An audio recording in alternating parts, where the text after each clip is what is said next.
ଯାଉ ଦୀର୍ଘ ମାନେ ବିଳମ୍ବ ପରେ ବି ଆମେ ଏଇ ଯେଉଁ ଜାଗାରେ ଆମେ ଯେଉଁ ଜାଗାରେ ଆମେ ଆଜି ଏକାଠି ହେଇଛେ ଯାହା ଖୁସି ଲାଗୁଛି। ଆଉ ଥରେ ଗୋଟେ ବର୍ଷ କରିଥିଲେ ଆମେ ବୋଧେ 2 ବର୍ଷ ତଳେ କି 3 ବର୍ଷ ତଳେ ହେବ। ଏଇଠି ହେଇଥିଲା ନା ଏଇଠି ହେଇଥିଲା ନା ଏଇଠି ହେଇଥିଲା। ଆଉ ତେଣୁ ଆଜି ପୁଣି ଏତେ ସେ ପୁରୁଣା କଥା ମନେ ପଡ଼ିଯାଉଛି ଏଇଠି ହେଇଥିଲା। ହଁ ଖୁସି ଲାଗୁଛି ଯାହା ହଉ। ଆଉ ସମସ୍ତଙ୍କୁ ନମସ୍କାର। ପଖାଳ ଦିବସ ପାଇଁ ଆଜି ସମସ୍ତେ ଆମେ ଏକାଠି ହେଇଛେ। ଆଉ ଖୁସି ବି ଲାଗୁଛି ଯାହା ଭଲ ଭଲ ଆଇଟମ୍ ବାସ୍ନା ବି ହେଲାଣି। ନିଶ୍ଚୟ ଖାଇବାକୁ ଭଲ ଲାଗିବ। ତେବେ ମୁଁ ତ କବିତା ବେଶୀ ଆଉ ଲେଖିପାରୁନି। ନ ଲେଖିଲେ କହିବେ ତମେ ମେମ୍ବର କେମିତି ହେଲ। ସମ୍ବାଦ ସାହିତ୍ୟକର ଏଠି କବି ବହି ଲେଖିବା କଥା। ଏଠି କବି କବୟିତ୍ରୀ ନହେଲେ ମେମ୍ବର ହେଇପାରିବନି ନା। ତେଣୁ ବହିରେ ଢିଝାଡ଼ି ଦେଖିଦେଇଛି ମୁଁ। ପଖାଳ ଦିବସରେ ଉପସ୍ଥିତ ଥିବା ସମସ୍ତଙ୍କୁ ନମସ୍କାର। କବି କବୟିତ୍ରୀମାନଙ୍କ ମଧ୍ୟରେ ମୋ କବିତା କିବା ଛାର।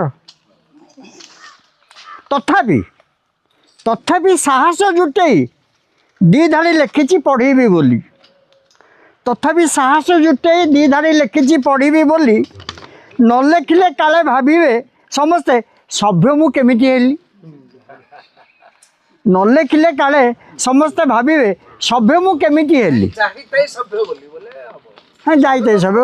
ହଁ ନାଇଁ ସମସ୍ତେ କେମିତି କବିବର ସଭ୍ୟ ସମ୍ବାଦ ସାହିତ୍ୟକର ଏଟା ଯାଇଥାଏ ସଭ୍ୟ ବୋଲି। ହଁ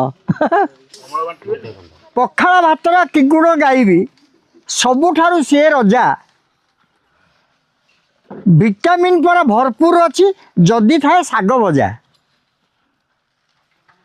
ଆମ୍ବୁଲ ସାଙ୍ଗକୁ କଞ୍ଚା ଲଙ୍କା ଲୁଣ ବଡ଼ି ଟିକେ ଚୁରି ଦେଇ। ଆମ୍ବୁଲ ସାଙ୍ଗକୁ କଞ୍ଚା ଲଙ୍କା ଲୁଣ ବଡ଼ି ଟିକେ ଚୁରି ଦେଇ ହାପୁଡ଼ି ଖାଇଲେ ଯେଉଁ ମଜା ଭାଇ ଆଉ କେଉଁଥିରେ ନାହିଁ।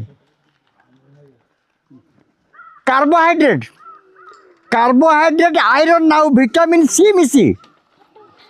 ପୁଣି ଆହୁରି ତ ବହୁତ କଥା ଅଛି। ଫସ୍ଫରସ୍ ଅଛି କେତେ କଥା ଅଛି। ତ ମୁଖ୍ୟ ଏଇ 3ଟା ଜିନିଷ କାର୍ବୋହାଇଡ୍ରେଟ୍ ଆଇରନ୍ ଆଉ ଭିଟାମିନ୍ ସି ମିଶି ସର୍ବଗୁଣ ସମ୍ପନ୍ନ ଖାଦ୍ୟ ସିଏ ଯାହା ବଳ ବି ଯୋଗାଏ ବେଶୀ। ତେଣୁ ପଖାଳ ଖାଇବା ଶ୍ରମ ବି କରିବା ତେବେ ହିଁ ମିଳିବ ଫଳ। ପଖାଳ ଖାଇବା ଶ୍ରମ ବି କରିବା ତେବେ ହିଁ ମିଳିବ ଫଳ। ଖାଲି ଖାଇଦେଇ ଶୋଇଗଲେ ହେବ ଅଳସୁଆ ଚିରକାଳ।